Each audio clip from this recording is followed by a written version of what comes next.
सदर ममलिकत ने नैब और इलेक्शन तरमीमी बिल 2022 दस्तखत किए बगैर ही वापस भिजवा दिए। पार्लियामेंट और कमेटियों की शिक 1B के हवाले से दोबारा गौर किया जाए। बिल ऐवान में लाने से कबल सदर ममलिकत को कानून साजी की तजवीज़ से आगाह नहीं किया गया। आइन के आर्टिकल 46 की खिलाफ वर्जी की गई। ऐवान सदर का मौक़िफ़।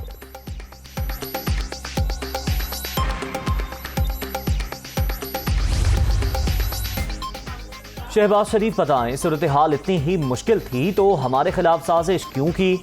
बारूदी सुरंगें हम नहीं आप छोड़ कर गए थे। अब इधर उधर भागने की बजाय हालात ठीक करें। इमरान खान का चैलेंज।